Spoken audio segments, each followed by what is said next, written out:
สัมมาสัมพุทโธสวากขาโตเยนะภะคะวะตาธัมโมสุปฏิปันโนยัสสะภะคะวะโตสาวกสังโฆธัมมายังภะคะวันตังสัทธัมมังสัสสังฆังอิเมหิสักขาเรหิยัตถาระหังอาโรปิเตอภิปุชยามะสาธุโนบันเทภะคะวะสุชิราภารินิพพุทโธปิปัจฉิมมาจานธานุคัมภามานัสสะอิเมสักขาเรทุกขทาพันนาคารพุทเท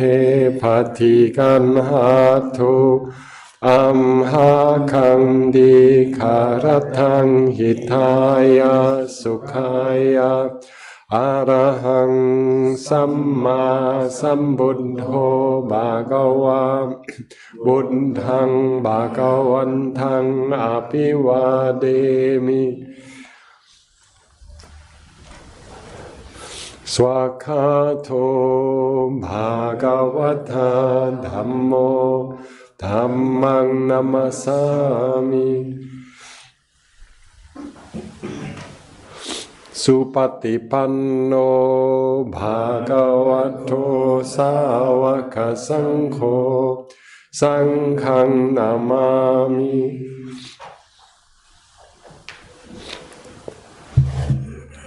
ขันธมยังพุทธัสสะภะคะวะโตปุปภาคณมะคารังคโรมาเสนะโมทัสสะภะคะวะโตอะระหะโตสัมมาสัมพุทธัสสะนะโมทัสสะภะคะวะโตอะระหะโตสัมมาสัมพุทธัสสะนะโมทัสสะภะคะวะโตอะระหะโตสัมมาสัมพุทธัสสะหันธมยังพุทธานุสัตถินยังคารมาเสทังโคพันนาภะคะวันทังเอวังกัลยาณังกิตติสัทโธอภุกขโธอิติปิโสภะคะวะอะระหังสัมมาสัมพุทโธ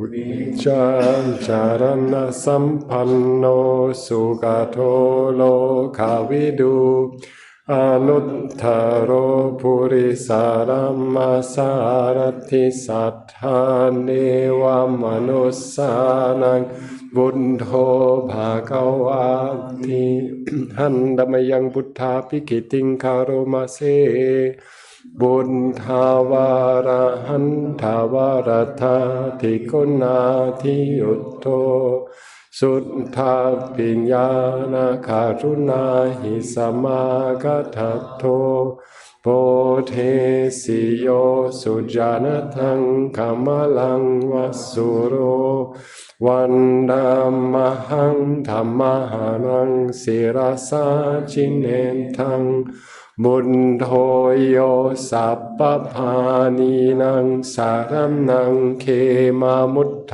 มังพัทธมานุสถิทานังวันดามิทังสิเรนะหังบุญทาสาสมิทาโสวะบุญโทเมสามิกิสโรบุญโทดุขัสสกาธาจาวิทาธาจายิทัสสเมบุญทาสาหังนิอาเดมิสาริรันชีวิตันจิตังวันดันโทหังจาริสามิบุญทาเสวะสุโพธิทังทิเมสารนังอัญญังบุญโทเมสารนังวารังเอเทนะสัจจวาเจนะวันเทยังสัทธุสาสเน บุญทังเม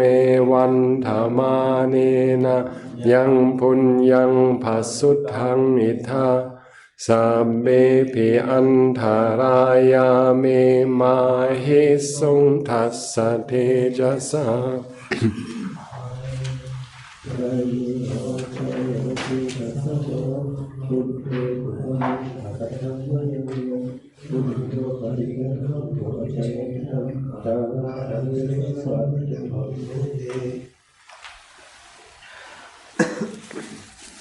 หันธรรมยังธรรมานุสัตถินายังคารมาเสสวากขาโตภะคะวะตาธัมโมสันดิตถิโกอาคาลิโกเอหิปัสสิโกโอปานายิโกปัจจตังเวทิทัพโบวินโยหิติหันธรรมยังธรรมาภิกิติงคารมาเสสวากขาทัตตาทิคุณายโยภาวะเสนะเสยโยโยมัคคาภาคาภาริยัตถิวิโมกขเพโทธัมโมกุโลกปัตนาทัตถาริธาริวันธัมมหังธรรมหังวารธัมมเมธังธัมโมโยสัพพพา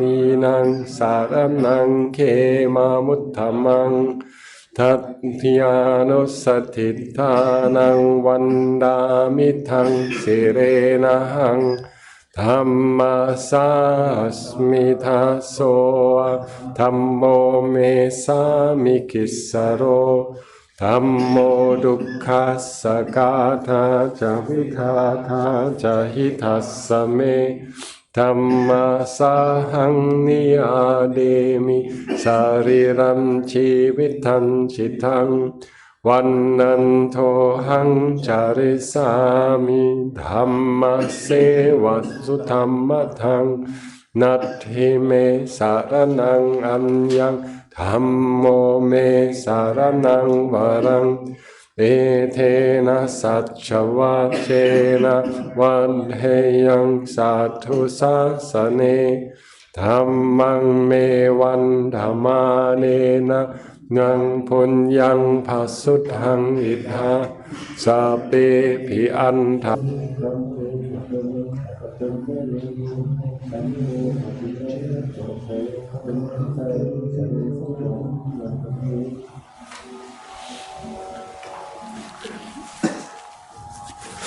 หันธรรมยังสังฆานุสัตถินายังคารมาเสสุปฏิปันโนภะคะวะโตสาวกสังโฆอุจุปฏิปันโนภะคะวะโตสาวกสังโฆญาญาปฏิปันโนภะคะวะโตสาวกสังโฆสามีจิปฏิปันโนภะคะวะโตสาวกสังโฆยาทิทังจัตตาริปุริสายุกานิอัตถาปุริสปุกกลาเอสาภะคะวะโตสาวกสังโฆอาหุเนยโยภาหุเนยโยดักขิเนยโยอัญจลิกรณิโยอนุตตรังปุญ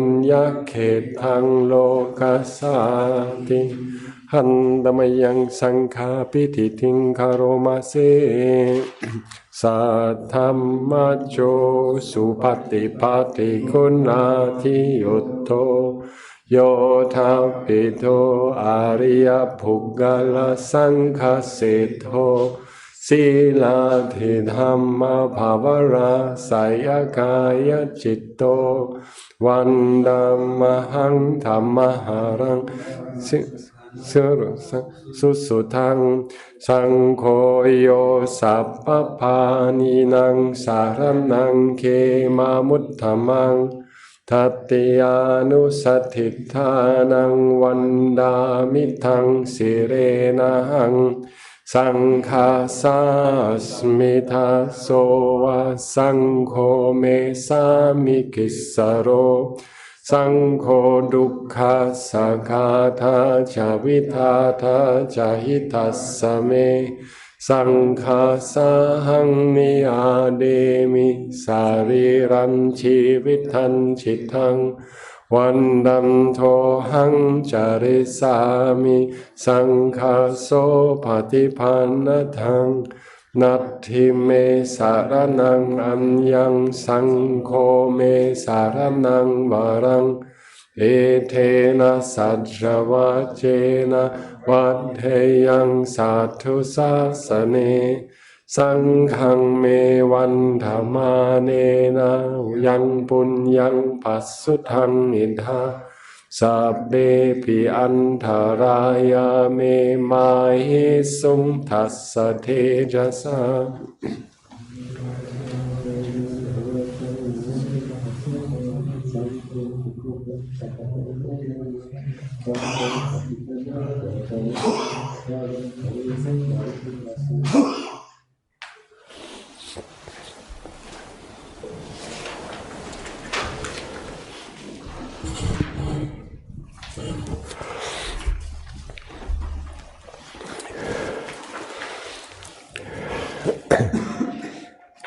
Page 38.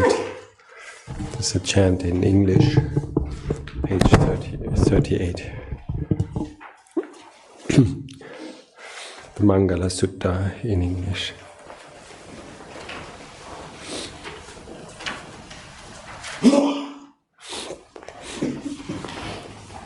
Now let us chant the verses on the highest blessings.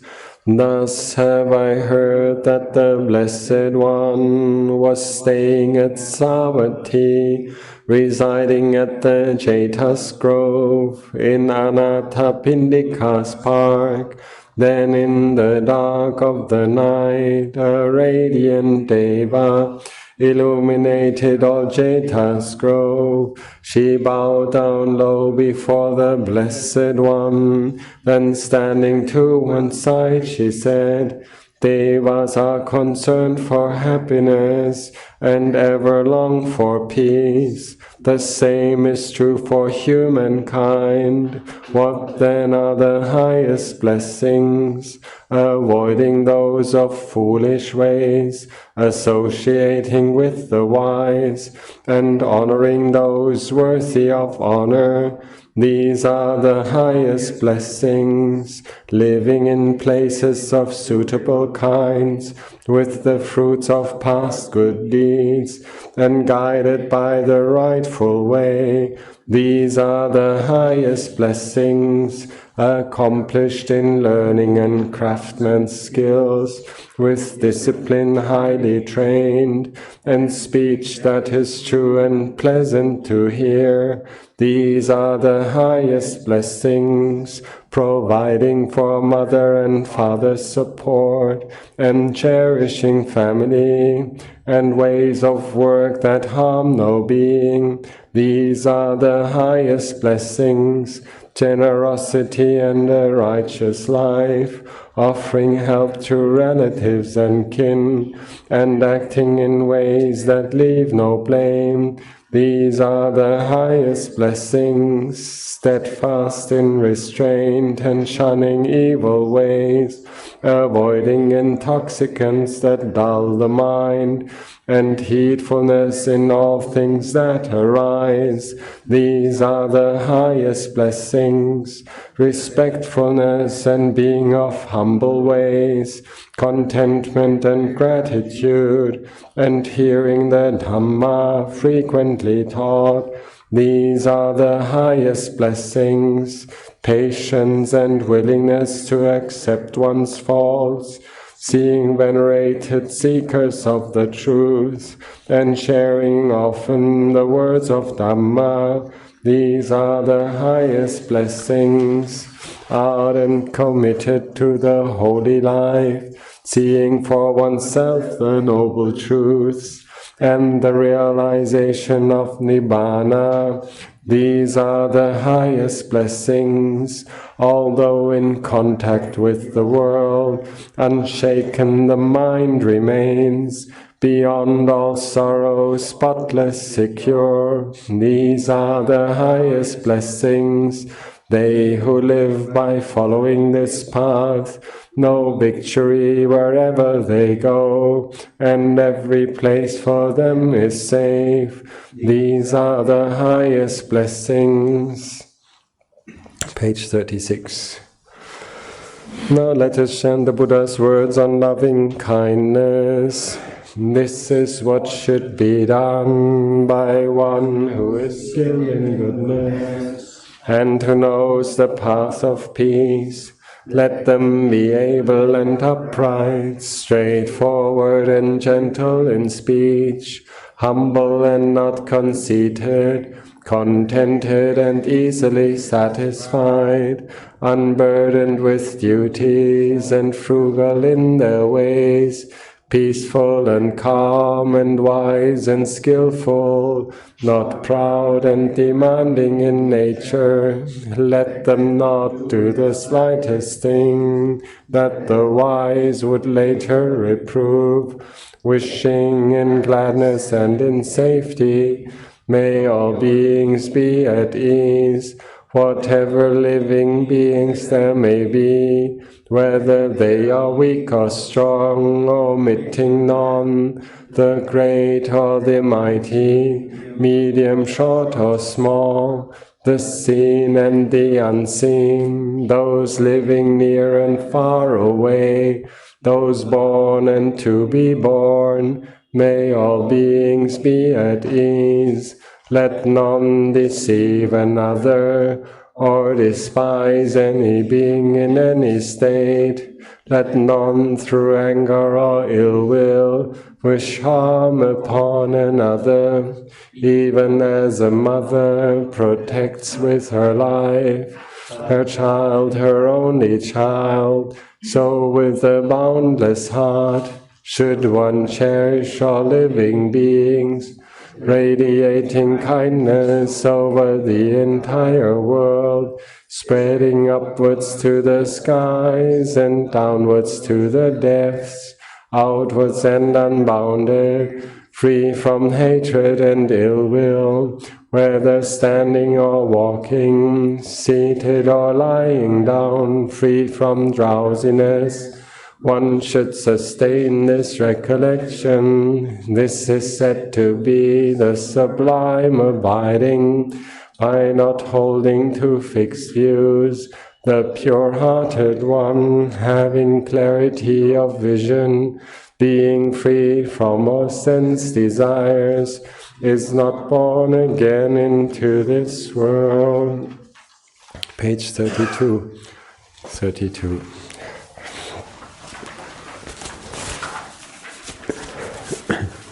Dhammayang metta paranang karomase ahang sukhito homi niddukkho homi avero homi apaya pacho homi aniko homi sukhi athanang pariharami sabbe sattha sukhita hontu sabbe sattha avera hontu sabbe sattha apaya pacha hontu sabbe sattha anika hontu sabbe sattha sukhi athanam pariharantu sabbe sattha sabba dukkha pamucchantu sabbe sattha lata sampatito ma vikachantu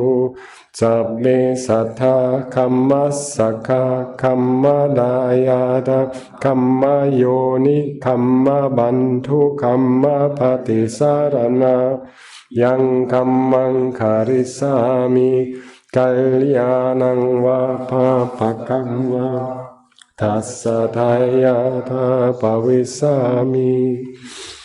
Now let us chant the reflections on universal well-being.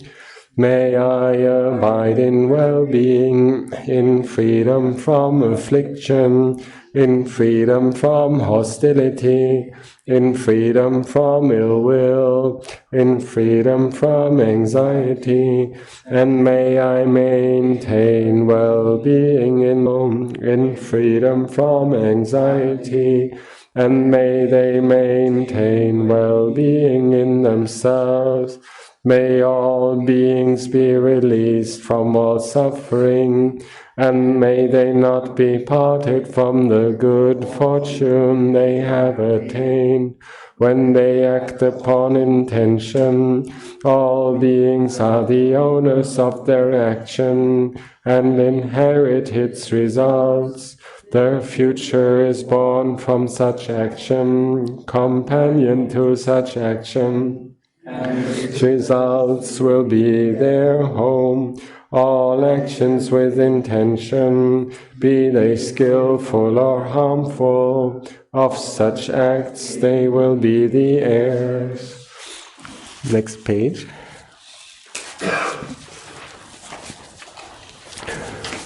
Handamayang chaturapamanya upasanang karomase Metta sahakatena cetasa ekam disang paritva viharati tata dutiyang tata dhatiyang tata jatuntang ityun dhammato tiriyang sappati sampattataya sambhavantang lokang metta sakatena cetasa vipulena mahakatena appamanena averena apayapachena paridhva viharati karuna sakatena tasa ekam disang paridhva viharati tata dutiyang tata dhatiyang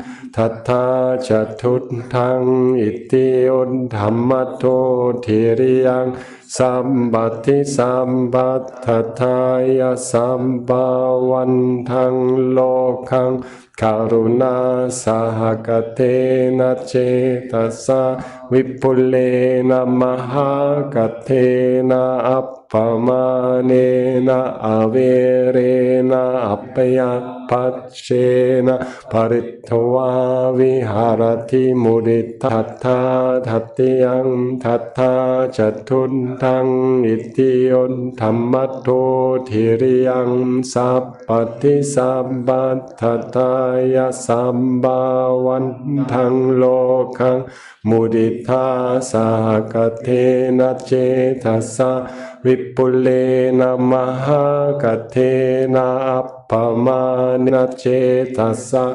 ekam disang paridhva viharati tata dutiyang tata dhatiyang tata chatuttang ityut dhammato tiriyang sambati sampattataya sambhavantang lokang upekha hakatena cetasa vipulena mahakatena appamanena avere apyapachena paridhva viharati. Now let us make the four boundless qualities shine forth. I will abide, pervading 1/4 with a heart imbued with loving kindness. Likewise the second, likewise the third, likewise the fourth. So above and below, around and everywhere, and to all as to myself, I will abide, pervading the all-encompassing world with a heart imbued with loving kindness. abundant, exalted, immeasurable, without hostility and without ill will. I will abide, pervading 1/4, with a heart imbued with compassion. Likewise the second, likewise the third, likewise the fourth. So above and below, around and everywhere, and to all as to myself, I will abide, pervading the all-encompassing world with a heart imbued with compassion, abundant, exalted, immeasurable, without hostility and without ill will. I will abide, pervading 1/4, with a heart imbued with gladness. Likewise the second, likewise the third, likewise the fourth. So above and below, around and everywhere, and to all as to myself, I will abide, pervading the all-encompassing world with a heart imbued with gladness, abundant, exalted, immeasurable, without hostility and without ill will. I will abide, pervading 1/4, with a heart imbued with equanimity. Likewise the second, likewise the third, likewise the fourth. So above and below, around and everywhere, and to all as to myself, I will abide, pervading the all-encompassing world with a heart imbued with equanimity, abundant, exalted, immeasurable, without hostility and without ill will. Now, the verses of sharing. Page 30.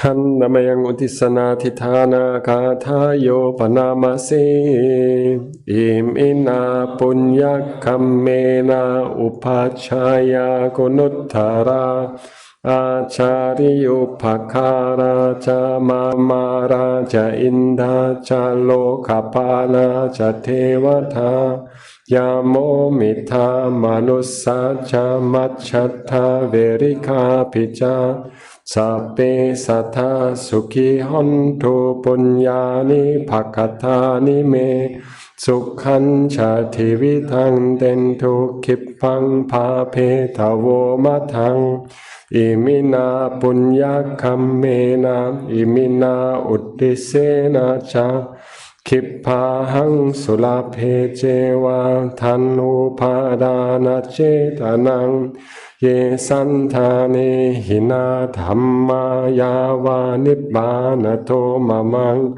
nasantu sabpada yeva yatha janto pave pave uju cittang sati panya sallekho viriyam hima mara lapantu noka sankattunja viriye sume Buddhati bhavaro nato dhammo nato varuttamo nato pacceka buddho jasankho nato taro mamang te sotthamanubhavena marokasang lapantuma. Now let us chant the verses of sharing and aspiration. Through the goodness that arises from my practice, may my spiritual teachers and guides of great virtue, my mother, my father, and my relatives, the sun and the moon, and all virtuous leaders of the world, may the highest gods and evil forces, celestial beings, guardian spirits of the earth, and the Lord of death, may those who are friendly, indifferent, or hostile, may all beings receive the blessings of my life. May they soon attain the threefold bliss and realize the deathless, through the goodness that arises from my practice, and through this act of sharing, may all desires and attachments quickly cease, and all harmful states of mind, until I realize Nibbana. In every kind of birth, may I have an upright mind, with mindfulness and wisdom, austerity and vigor. May the forces of delusion not take hold, nor weaken my resolve. The Buddha is my excellent refuge. Unsurpassed is the protection of the Dhamma. The solitary Buddha is my noble guide. The Sangha is my supreme support.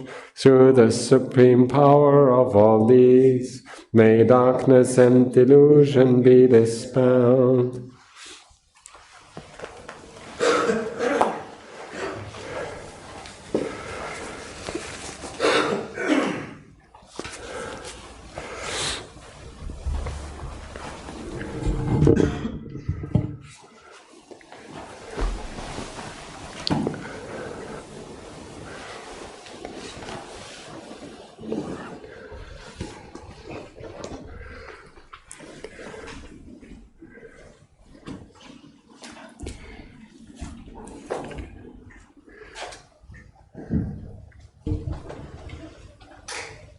So we practice spreading loving kindness, spreading metta, maitri, spreading a sense of goodness, goodwill. And when we practice metta bhavana, it's very important that we focus on our own heart, in the center of our chest, and thoroughly and abundantly wishing ourselves to fully feel the goodness and the loving kindness that emerges from our own heart. We spread loving kindness, goodness, friendship, appreciation, joy, wholesome dhammas, merit, metta into our whole heart and our whole sense of being. The whole body we fill with loving kindness, with sense of appreciation, peace, gladness, joy, positive energy.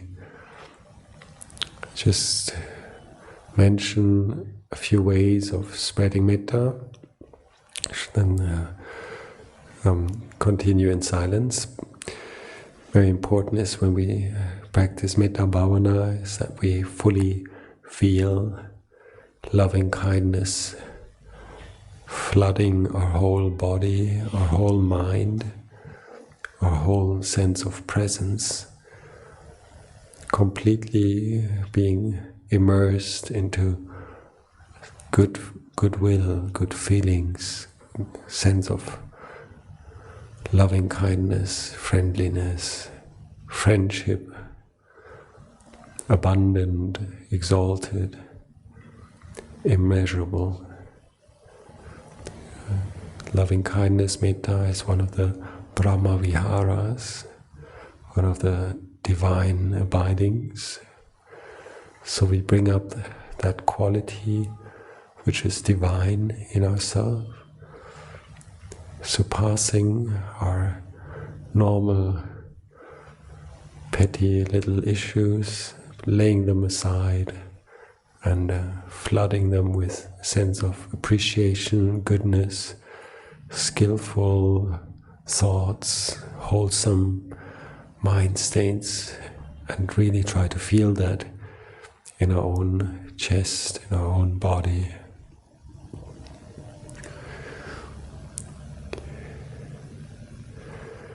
Myself, I usually use the chant that we just did, the metta sagatena, I will abide, pervading 1/4 with a heart imbued with loving kindness.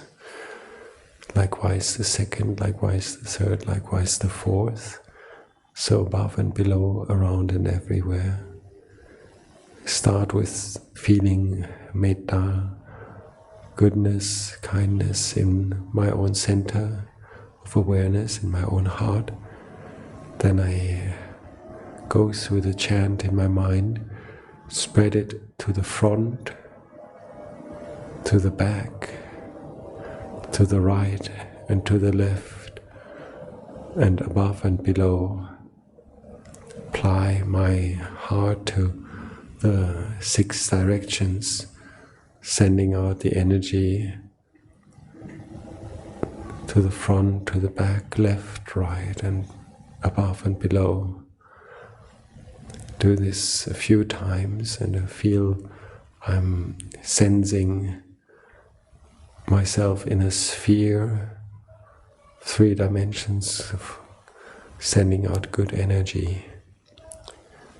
This is the first Brahma Vihara. Speak briefly and then be silent for you to experiment with spreading metta. Metta is a quality of friendship and non-clinging love, affection, sympathy, forgiveness, kindness, an offer of goodness, unmitigated, unconditioned, just like a mother that we have, the love that we have received from our parents. Try to generate that sense of genuine friendship, maitri, sense this in our own hearts, and then going through the 6 directions. As long as we feel the sense of source of appreciation, love, kindness in ourselves, we're able to then actively send it out around us and above and below. The second part of the chant that we just did is doing the same thing with karuna. Karuna is a sense of compassion, sense of care and support, sense of readiness to help and sacrifice and give to other beings out of the understanding that they're not different from us, they're in the same difficult situation of suffering. We contemplate our own sense of sympathy, compassion, care, support, as we say in Pali, mudita. After having spread metta to the 6 directions, go to mudita and feel slight difference between metta and mudita. Mudita is a quality that is outreaching by itself. It's a quality of sympathizing, supporting, pitying other people, other beings in dukkha situations. The third Brahma Vihara is not far away from metta, karuna. It's mudita, sympathy, appreciation, gladness, rejoicing in the goodness that we admire with other beings, other people, other practitioners. We praise, support, enhance, and rejoice in their goodness. In our own center of our heart, then we go to the front, to the back, to the right, to the left, above and below. It's an activity of the heart to fill the round around us, fill the sphere around us, and have ourselves fully centered in metta, karuna, mudita. The last Brahma Vihara is the utter sense of peace, utter sense of equanimity, which is neither happy nor sad. Sense of equanimity, the peace that goes beyond anything that we can measure, anything that we can qualify. Sense the peace in our own heart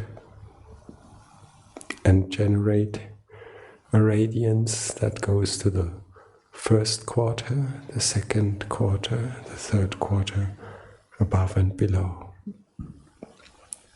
So we can spend the next period generating the 4 Brahma Viharas while we're sitting there, sensing them in ourselves, in our own heart first, then radiating them to the sphere around us, trying to have our radiance carry all the way until we cannot perceive it in any particular way anymore, so that we're fully immersed in the abundant, exalted, immeasurable quality of the Brahma Viharas, or the Apamanya Dhammas, the immeasurable, unfathomable Dhammas.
I was intending to ask Ajahn Rochano to say a few words, but he also isn't feeling so well and he's feverish actually. So try to go back to the active meditations that I've been suggesting that we do, like as a creative way of getting our mind involved with the Dhamma, creative and allowable, because we're not deviating from any of the basic principles that the Buddha taught. We're having these extracts from his teachings in the form of little chants that we can use for reflecting and use for generating Dhamma energy in our mind. And this can go very far. It can lead us to a different sense of relating to our body and mind. And particularly if we have a good sense of resting in quietness in between, and then every now and again doing an active meditation, it can help us to generate both the energy of peace or samatha and the energy of vipassana, insight, and energy of the real understanding, gradually approaching through reiterating the same teachings in our mind, applying them with all our energy of our heart, and then seeing real life gradually become less suffering for us through this practice. So this is why we're doing this. Like, we use the memory of the teachings, which we call sanya, the perceptions around certain themes that the Buddha taught, and apply that. And until we really realize this is genuinely our experience, and if we have a genuine experience, for example, of change, of anicca, then we can say this is a part of panya, wisdom arising. We have not only grasped the concept of philosophy or theory or like the scriptures as informing us what to do, how to see the world, but we're actually doing it. So this is, we use sanya, we use the perception, the prefabricated thoughts and memories, how things should work out, how they are taught, how they are summarized by the Buddha in a very concise form, and we generate them in our minds. And if we do that wholeheartedly, this may lead us to having a realization of panya, like wisdom. And as we know, panya is like what we need to overcome suffering, to uproot the defilements and stop the causes of rebirth. So it's a very big program. And we've started with using the chants that are very well known to all of us, like the Itipiso chant and the Buddha Dhamma Sanghanusati, particularly to uplift our hearts, to get inspired, to get a tangible energy of faith, energy of appreciation, gratitude, and an energy of, like, say, puja, like veneration of the qualities that the Buddha, the teachings, and the disciples embody for us. And then we went to the less pleasant objects, contemplating the body, daring to think about cessation of everything that is loved and that we are usually attached to, and trying to undo the taboo by looking at it and again uplifting our heart to a level that we were not afraid of it, but that we feel at peace with it. That's contemplating marananusati, contemplating death, and kayagata sati or asubha kammatthana, the contemplation of the body as something not beautiful. So these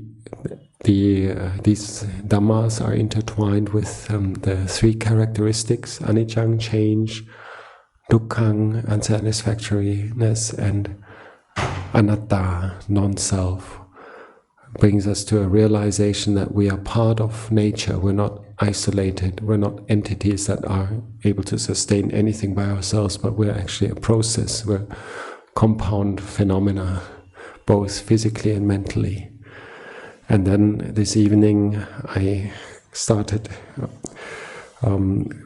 chanting chants that are specifically positive, with wholesome energies, charged with energies that we would like to share and spread for the well-being of ourselves and other people in an intermediate, direct sense. Loving kindness, compassion, mudita, appreciation, and upekkha, a sense of peace and resting and well-being. So these are the 4 Brahma viharas that we all know about, and the Buddha many times praised as a way of lifting the mind away from the defilements of anger, ill will, and then creating a sense of peace and a sense of making the mind wide and broad and not attached to particular things. We spread loving kindness, even though we generate it in our own heart. It's an abstract energy. It's the essence, the quintessence of everything good and wholesome. It's loving kindness. It's like that's where, for many religions, actually the religious practice stops there. It's like love, divine love. For example, Brahma love. That's many ways like what I've grew up with in Christianity.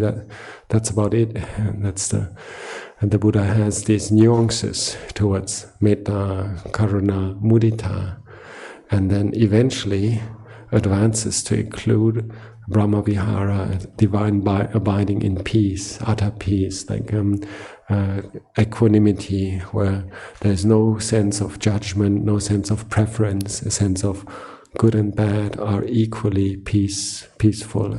And in fact, the quality of upekkha is a synonym for utter cessation of anything that is suffering. So we can see this as a very high practice, and it's not easy to imagine upekkha, equanimity. Sometimes this is the most difficult one. But I believe that we all have had experiences where we feel utterly okay with the impingements of energies that either usually would make us very happy or frustrated, where we're really detached.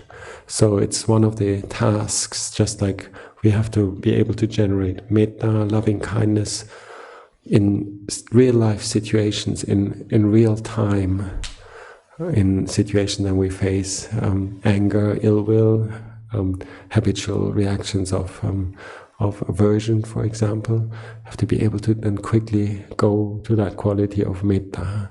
Similarly, quickly to the quality of compassion. If there's a little child falling into the ice cold river, you have to have that sense of immediately realizing we gotta jump and reach out and help out of compassion. We're not thinking, sorry, I have to make a phone call first. We have to have that readiness to embrace, support, give hand, and have compassion. And we cannot help in many ways. We see suffering in front of our eyes, whether it's in a natural disaster or in a daily life disaster, in an accident, or in the suffering that you see on the road sometimes. Just thinking about the suffering one sees with all the beggar kids in Bodh Gaya, for example. It's just something that immediately brings up this very, very profound feeling. I wish they were free. I wish they were in a better state. I wish they were happy. I wish they were warm. I wish they also had somebody giving them a hug. So an immediate sense of compassion to generate that in one's heart and have it ready. And then appreciative joy. Like many times we talk about the veneration of our teachers, of our sangha, for example. I was mentioning His Holiness the Dalai Lama is a very neutral icon of world peace and of Buddhism in a very compassionate form. And when we think of a human being of that level and quality, spiritual qualities, we get a sense of not adoration in the sense of I want to be signing up as a like on the Facebook page or so, but like as a genuine gratitude and a genuine rejoicing in the goodness, and thinking, please continue the good work. Don't give up with your good energy. I really appreciate that. I really rejoice in this.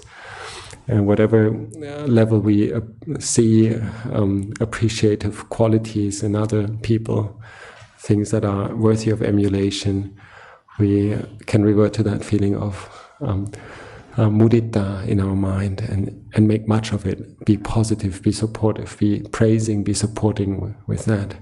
And also need to be there in real time. If we have jealousy instead, we're back to square one.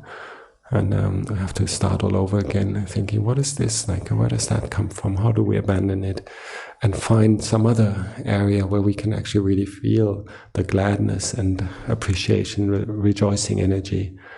So we have to look out for samples in ourselves, in our experience, make them as a quality in our heart and be able to generate it.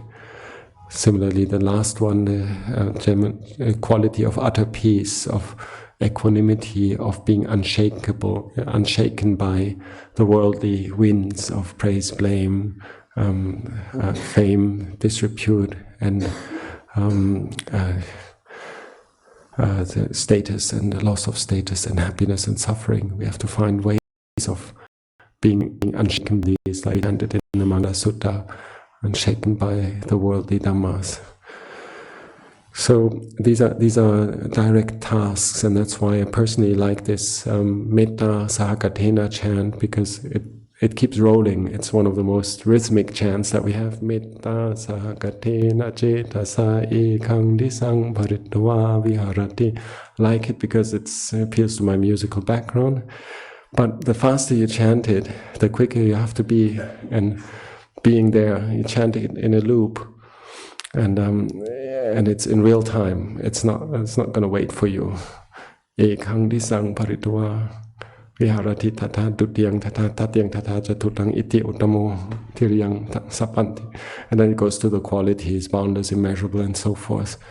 So I realize this using the chants for the practice actually requires that people have memorized these chants, so I'm a bit an advantage. In fact, I did realize that already yesterday, that the idea of using the chanting as a meditation instruction needs everybody to know the chants. And we've been chanting them a bit, and you can see, okay, maybe you got a taste of what these things circle around, and you get a taste of what is allowable in working with in the practice, that it doesn't have to be the stale technique of following, gritting your teeth and focusing the mind. It can be also expanding the mind. For example, the Brahma Vihara is an active application of the mind. Literally, it's a three-dimensional application of one's own energy. I love it as well because, like, thinking about radiation, physics and spheres and so forth somehow appeals to me. Think of those atom, quantum 3D models that came up when I studied, and I see all this kind of like probability curves in three-dimensional ways, like simulated by a funny program called Mathematica. In my student days, it was a novum. And just find it so cool to see all these shades and three-dimensional spheres. And this is a bit the image I have when I radiate metta in this perfect way. And it has to be quick. So we have to try, get access to the quality in our own heart, have it as something to give away.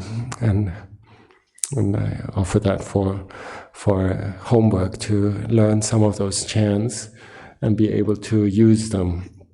It doesn't have to be the hardcore Asupa chants, even though also they can be useful in a way that they bring us into the body, they bring us into the Dhamma, into areas which usually we shy away from, in a way that is close to the heart as well, because it's our own hair, it's our own head, it's our own skin, it's our own skeleton in one way, and we try to disarm it by going through it, saying it's all natural, it's nothing really that is ours in that sense. I just said it. So we can use those chants and apply them, go round in circles and check with our heart, are we with it? Is it just a recitation? Is it just a learning by heart exercise, or is it working? Are we working with it? Are we in time for it? And are we ready to send our awareness, for example, to the various parts of the body? This is again body scan is familiar to all of you. I never did Goenka's method before, so I don't know exactly which method you use, but for me, body scan means going through the 32 parts of the body. First of all, I'm not judging them. I'm just thinking, oh, where's my hair? Where's my skin? Where's my nails? Where's my teeth? Where's my bones? And bones, there's so many already. Can spend an hour or so without falling asleep, just looking at my bones. And then, sinews and flesh and so forth. It's an infinite exploration that one can do sitting with a semi-concentrated mind that is partly reflecting experience, partly trying to approach new terrain and integrate it all. Usually there is a sense of at some point being saturated with the activity of the mind, and then we just rest, and we just kind of, for example, after having done the Metta Sakatena chant a few times, just feels I just want to be sitting there, and just whatever generates from my heart may go out and everywhere. And then we can also sense the Buddha, or the way these meditations are used in the practices, is that they are a companion to samatha. They're an active, reflective meditation, but they can very easily reach a tipping point where they're actually so saturated that one just simply wants to rest.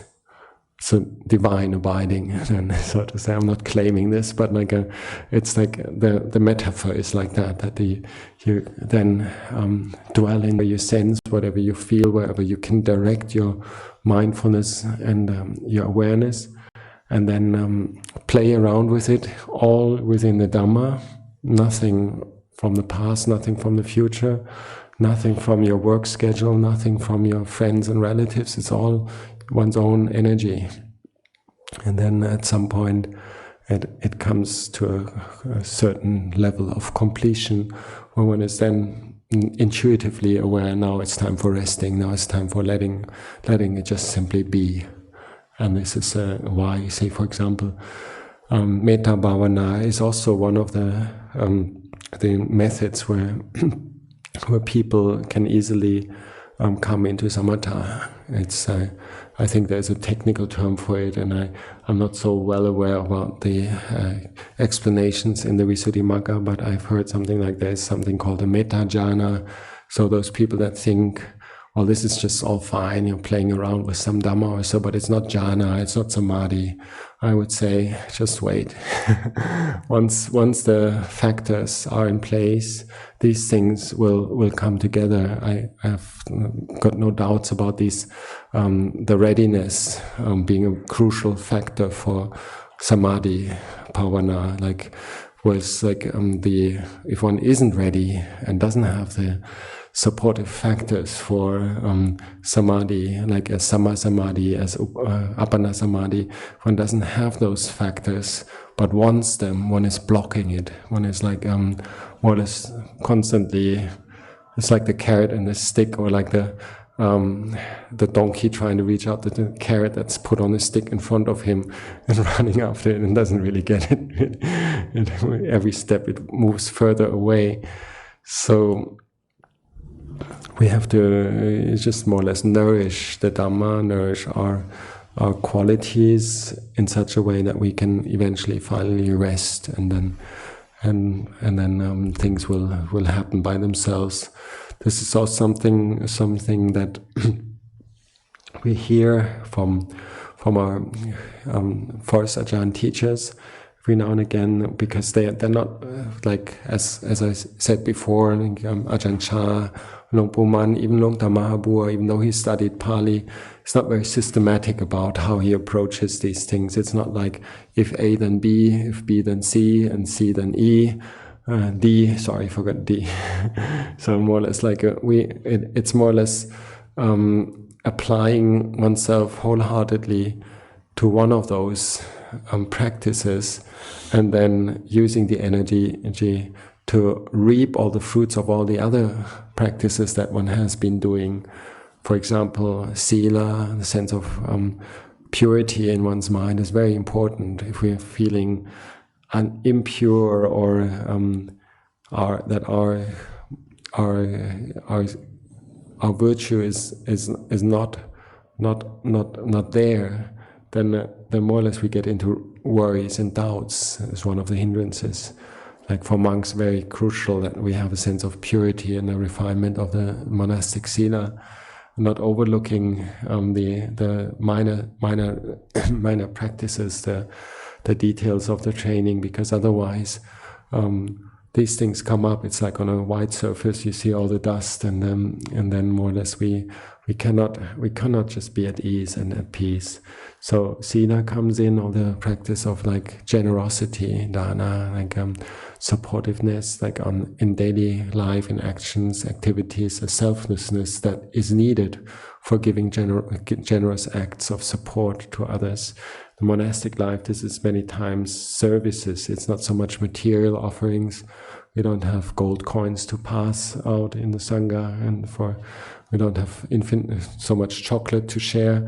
We more or less need to share our services, like giving each other a foot massage every now and again, for example, or not hinging, or like upataking, for example, looking after each other, after our teacher offering to carry something heavy, offering to clean up the library, all kinds of things. It's like this is dana, which means a sacrifice and letting go of one's preferences and putting other people in the first place rather than ourselves.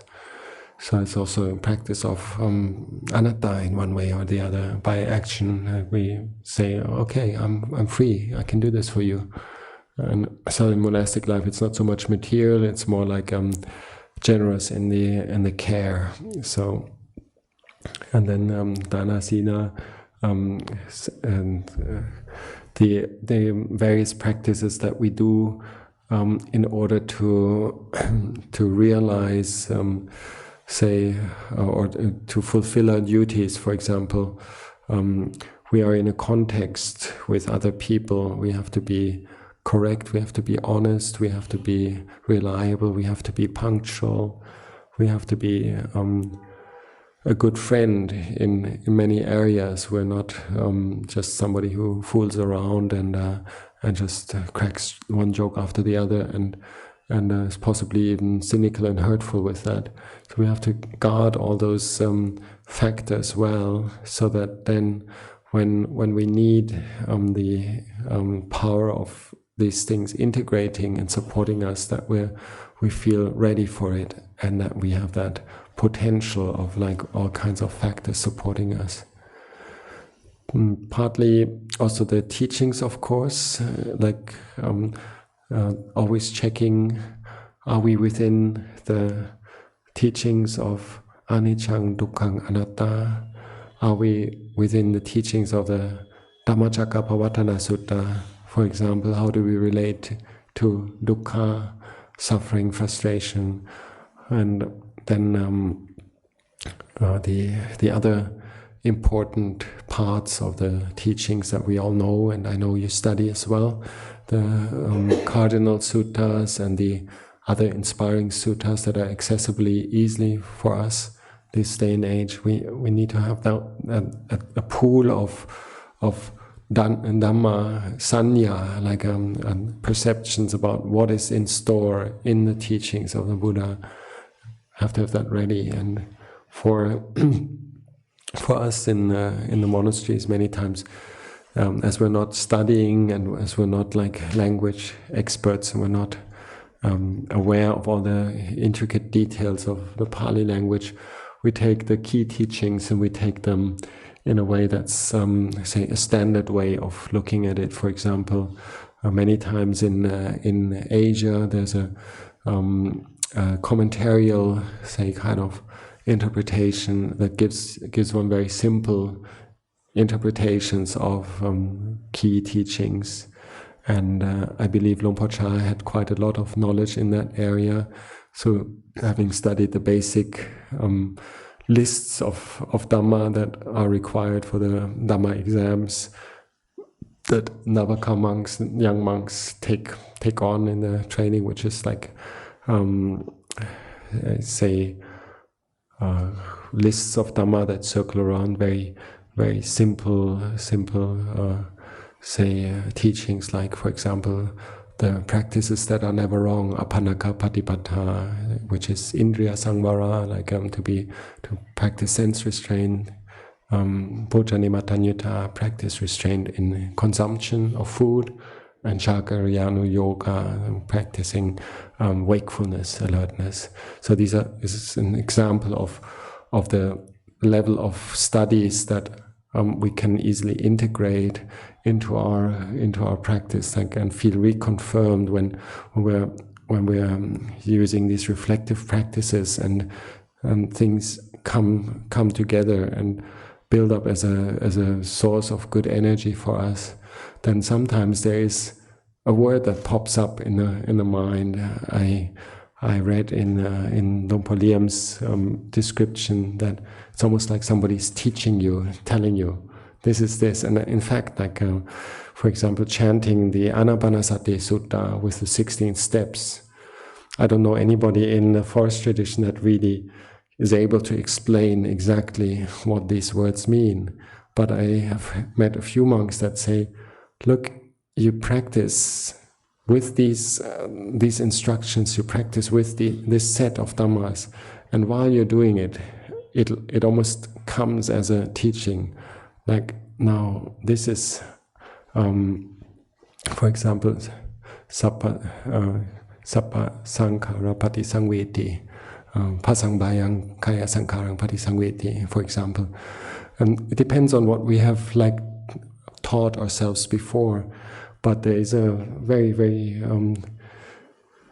obvious, say, kind of readiness when things then suddenly make sense and come in place.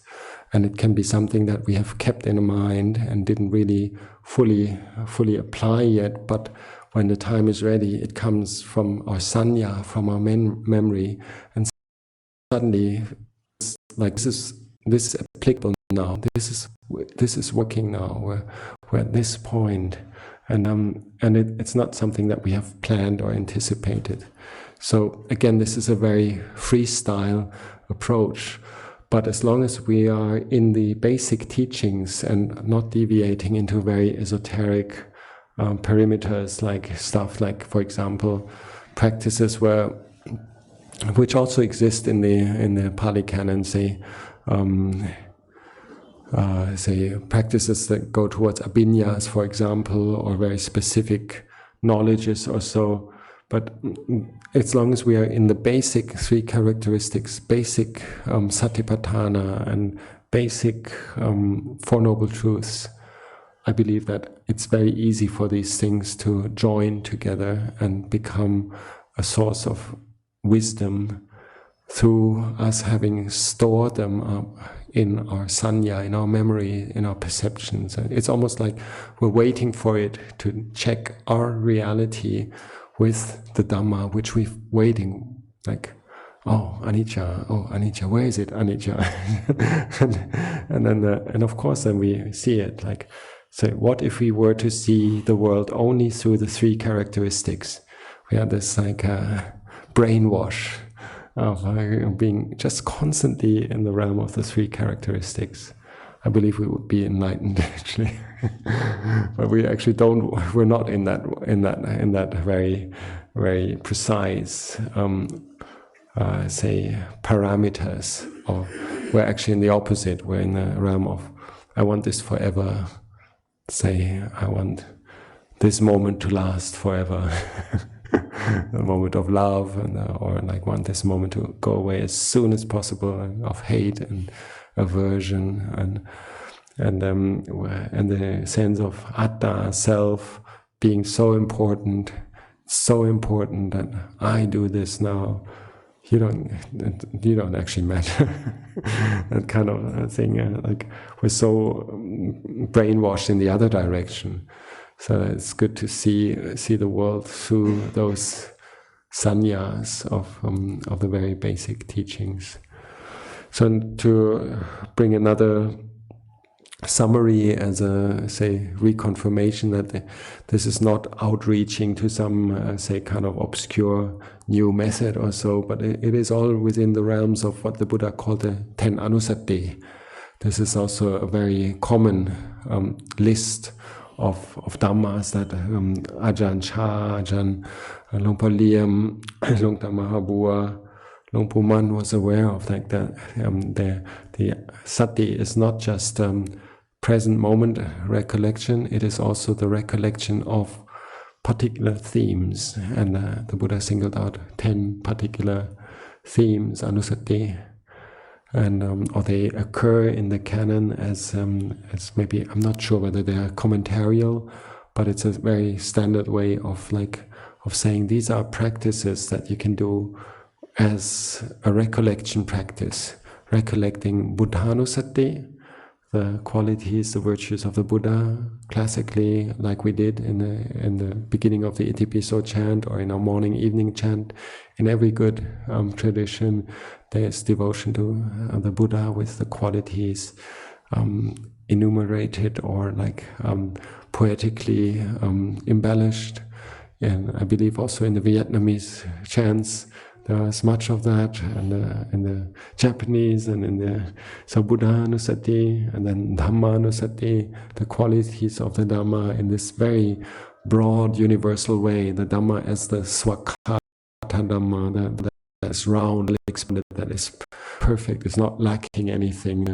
The Dhamma that is lends itself towards investigation, towards seeing, towards vipassana, or towards ehipassiko, like seeing, like inviting us to see passi, yeah, to be able to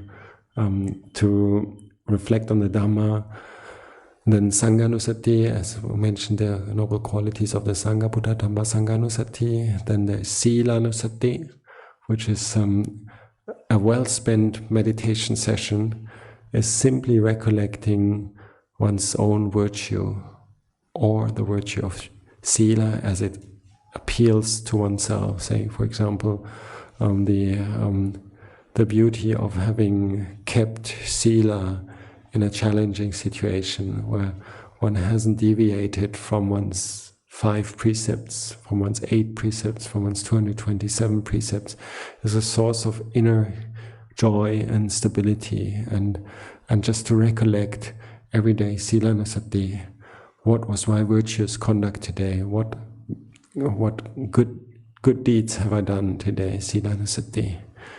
And then there's chaganasati, the recollection of one's capacity to let go and share, like not only sharing pictures on Facebook, but like sharing real things like time, effort, pieces of cake, and giving up a privilege like the seat in the metro to somebody who needs it, sharing one's say resources for example, paying the bill of somebody else because he doesn't have money right now, being able to take on the debt of somebody, like our jaga as like in donation for charity as well, of course, charity, and then the like dana for the sangha, of course, all the sense of sharing and letting go and generosity, chaganasati, thinking, where have I been generous, and all through the day, and what's the beauty of generosity. So it's like reflecting Buddha Dhamma Sanghanusati and Silanusati, Chaganusati. Then Devanusati, thinking about the virtues of heavenly beings. So this is something maybe less common in the Western world, but I believe in the Indian subcontinent there's many good stories about virtuous conduct of the devas and the refinement. That's the only thing. You can think about the divine grace of all the deities in your district, on the highway, on the mountains, on the caves, and I learned about the devas only when living in Thailand. I must be honest. Like there's one God in Christianity that covers all, but like the colorfulness that they have, personalities that they jump in for certain problems and help out, for example, and they have a certain amount of merit. There's various levels of devas. Even the concept of being reborn in the deva world as a former Christian, I mean, so what? I know it doesn't exist in that sense, that you have to kind of find some more sublime way or whatever. Like it's just either in paradise with God or in this life down. So the Devanusati, also the virtues like that make one a deva, like the Deva Dhamma is hiri-ottappa, the sense of shame and fear of wrongdoing and ethical misconduct. These are the Deva Dhammas. These are qualities that qualify for a rebirth in the Deva world. The predominant qualities of devas. So there are some monks in our sangha that are really in tune with this wavelength. I remember when a friend of mine, an ex-monk, passed away in his 6th pansa. He fell over in the toilet at 3 a.m., 4 a.m. Just like got up too early and was dizzy and had weak health, broke his neck and died. And it was a good friend. He was ordained just like 3 months after myself. And if he was still around, he would be one of the assets of the sangha. And one of our Kubajans kind of channeled to the Deva worlds and said, yeah, he's reborn in this and that Deva realm. And I thought, oh, what a shame, he should come back and be a bhikkhu. So I'm not into all these lofty things, like I don't want to insult the devas, but like it's like kind of like I'm a kind of working class guy, and I'm not into this kind of sublime things too much. And I wish my old buddy in the robes, like, come on, let's keep working together here, come back, be a human, and so forth. I know you wanted to be a bhikkhu, yeah, what's the point of hanging out in the Deva world? So, but the Krubajan quickly corrected me and says, give him a break. He's had so much suffering, just give him a break. So this is how I come to terms with rebirth in the Deva world. It's like a holiday. So forgiveness for any present Devas. Basically, it's my ignorance. I haven't been brought up with knowing much about the refinements of what happens in the various sublime abidings up there. And but it is something to bring one's mind around. It's a virtue. It's a reward for good conduct, for keeping precepts. For example, if one were to tell me my grandmother was reborn in the Deva world, I'd be so happy because I really think she needs a break. and was like my good friend, going bindabat together. Come on. So, Devanusati. What else do we have? What's it? Punyanusati. Yeah, it's like recollecting the fruits of good action, good karma, like punya, recollecting like the acts of goodness that one has done, like say thinking about like say if you have done something very nice, for example, giving a birthday present. Just rejoice in it for another year. In Thailand, it's very obvious. There's a lot of mudita and a lot of recollection of the punya, the wholesome karma that people do, and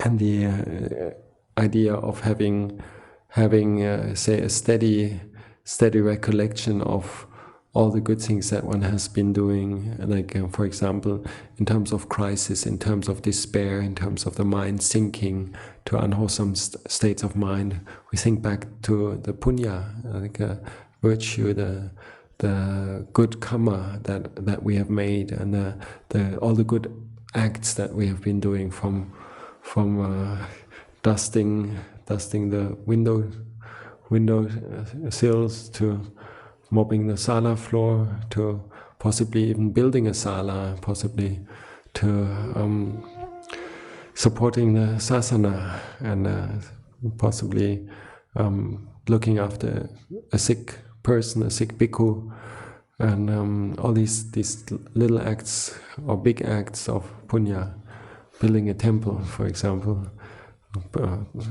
offering a place for the sangha to come, and giving bindabat, alms food, for example. So it sounds maybe like very culturally, say, colored, but the recollection on the funerals that we are invited to with the villagers of our village in Bungwai, for example, it makes all the difference if the person that has died has been coming out to give alms food, at least known to us, and having done this little gesture of putting a ball of sticky rice into the bowl. And I can think of quite a few of the people there that maybe they don't have the possibility to do much more, but they have a stable ground of, like, at the end of their life, at least this is something they can say, I've always given alms food, maybe not much, but constantly, I've never missed it. And some of them are actually really angry if they don't get the chance. Not angry, but they're disappointed if they don't get the chance and the monks are not there, or we mismanage our routes and the one route doesn't get covered.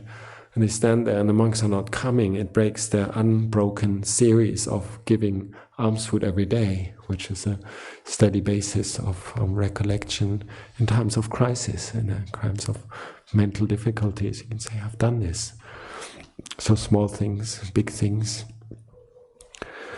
Then we have Marananasati, Kayagata Sati, the two parts that I already mentioned.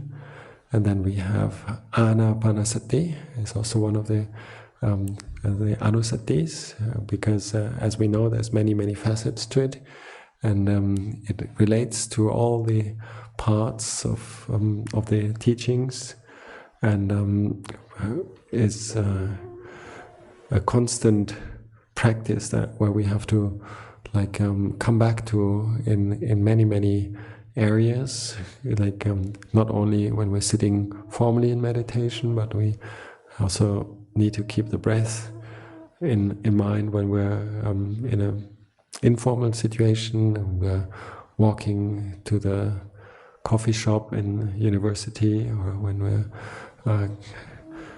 trying to pass an exam. It's good to watch the breath in between and not to get excited, and come back to the recollection. The breath is my anchor. The breath is a source of energy, seeing that like one has built up a potential of peace with relating to any of those anusatis, and then they come handy in times of need. We can go back to them just like a good friend, which you've invested some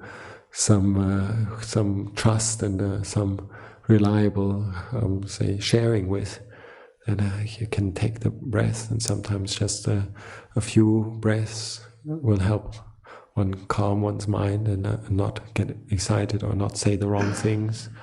Like take a deep in breath, and one has charged one's habits with the right things, and they come handy at times.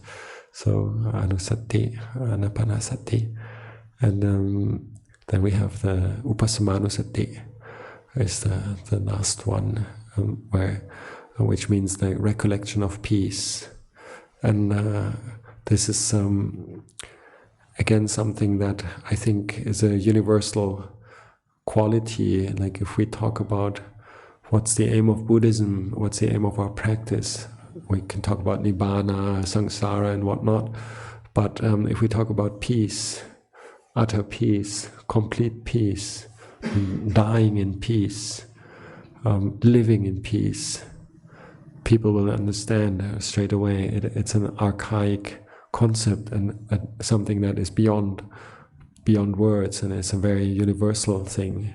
So it's worthy of recollection. What do I associate with this utter peace and the feeling of complete, say, equanimity and unburnedness with no suffering, that we are able to see moments that we can relate to a genuine sense of peace. So just simply thinking about it, oh, peace. Like I mentioned, for example, the anicca vata sankhara upatavaya dhammino upacitvani ruchanti te sangvupa samos sukho upasama. It's like the stilling, the cessation, and the utter peace of all changing things is real happiness. So I think I've said enough. Anumodana for lending ear. Did I get all the anusatis? Thanks. Yeah. Okay.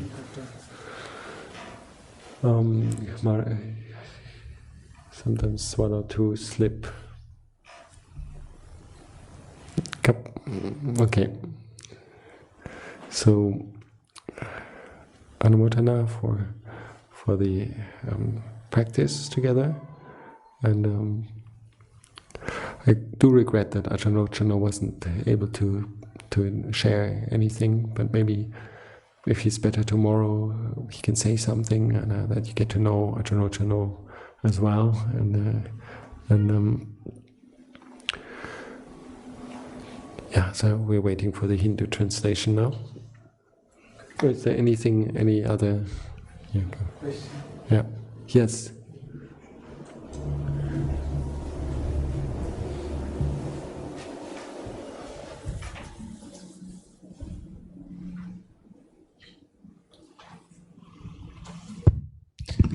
Ajahn, it sounds to me a bit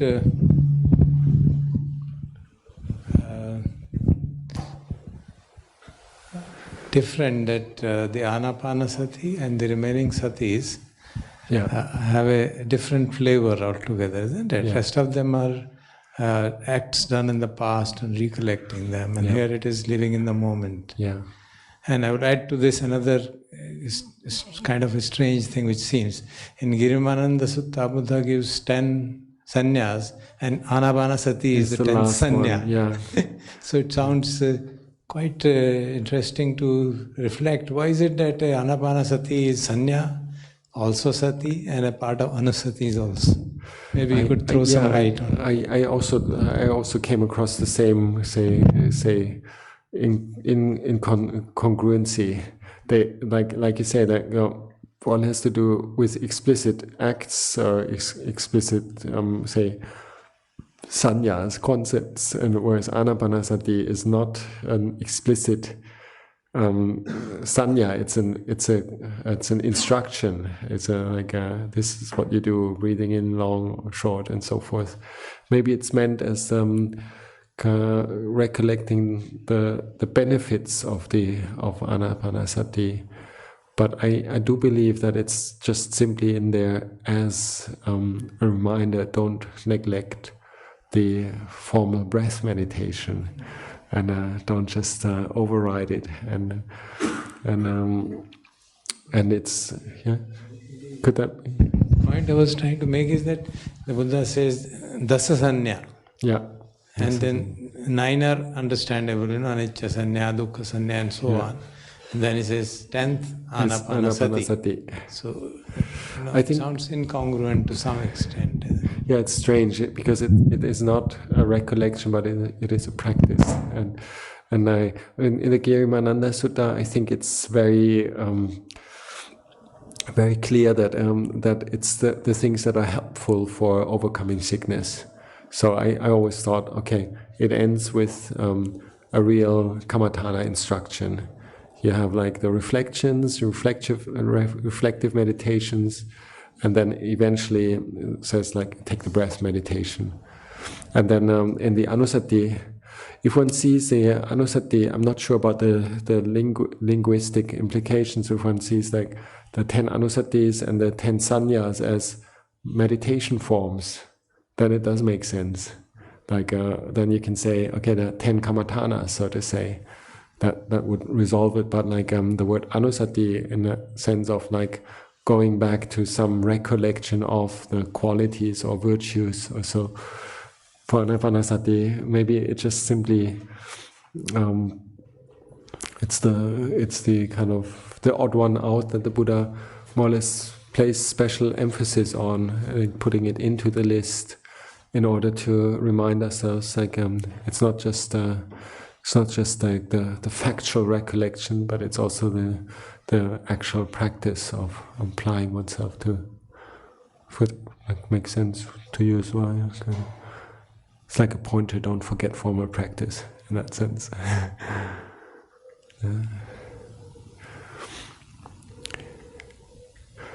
Yeah, sometimes in the suttas there's always a little bit of extra thing where you have to think. Think a lot. Yeah. But why is it? Why? Yeah. As you rightly pointed out, in Girimananda Sutta, the objective is primarily to help The sick bhikkhu. Yeah. So he can do it through those 9 conventional sannyas, and the 10th one he just adds it on. So our tendency to grab onto concept that anapanasati is not a sanya, that is being challenged. It's not like that. The whole idea is that it's being given for a particular purpose. So with that, it sounds pretty, as you explained, that because it's being given to a person who's ill, and eventually that's helpful. Going to be very helpful.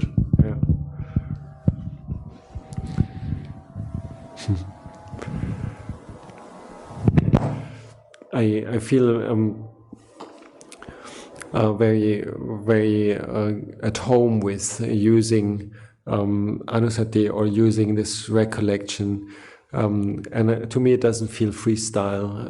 I hope to you also there's not the perception anything goes and you just can think of, like say for example in the Zen tradition, you can count 1 to 10.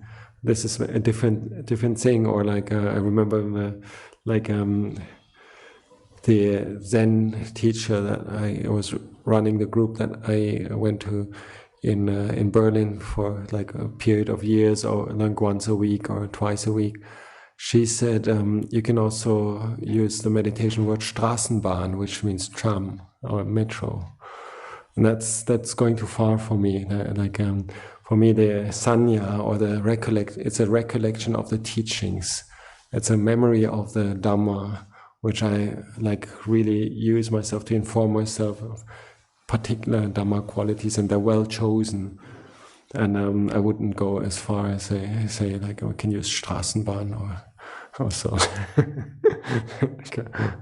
Go. As a humorous point, I just mentioned to you that the famous teacher J. Krishnamurti, he used to have a disdain for mantras and all that, and he said, you use mantras to this and then say they are divine. Okay, you call Coca-Cola and start doing it 10 times, 100 times, and your mind will get concentrated. You'll get the same benefit. Yeah, he could be a Zen teacher.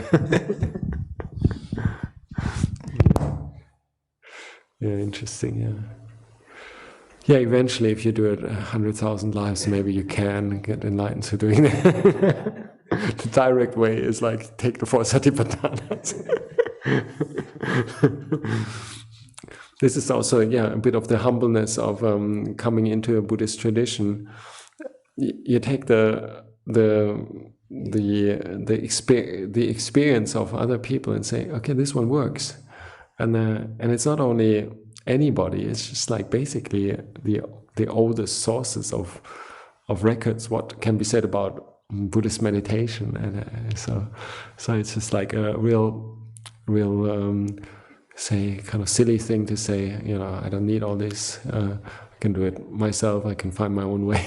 Good luck, and maybe a long time. I always think the approach of rites and rituals, traditions and so forth, and sometimes people are cynical about or skeptical about.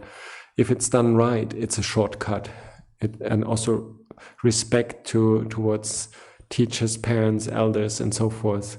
All this like appreciating that the accumulated knowledge and honoring that. I think if it's done right in a good way, it will speed up the practice. One doesn't have to make all the mistakes straight away by oneself. And I partly about the chanting aspect. I feel it is important that we also have a part of our practice where we actually memorize these things and reiterate them. It's not just good enough to open up the book and find a sutta that suits one. And it's very good to have certain things at one's fingertips. It's like one's inner record of like things that are relevant. And many of us, I'm sure, have little notebooks where we write out of famous personal quotes and things that really work for us. And there's a lot more that one can use for practice, like a lot of wisdom in many sources in the Pali Canon, particularly if one talks about verses.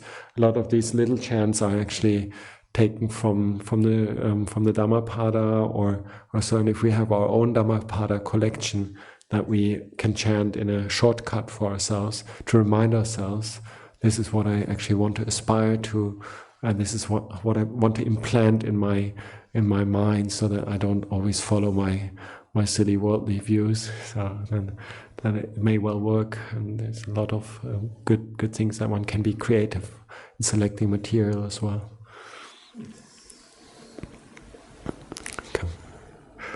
Okay, it's 5 to 8. I think I'll call it a day for myself and leave Venerable Samanera Mahapanyo to give a round up in Hindi. And thank you for that. And pay respects together. Okay, yes, please. Most of us will not be here tomorrow, so we want to greet you on your birthday. Oh, okay. Yeah, sadhu. Okay, yeah, it's a very nice gesture. Anumodana. Happy to be alive.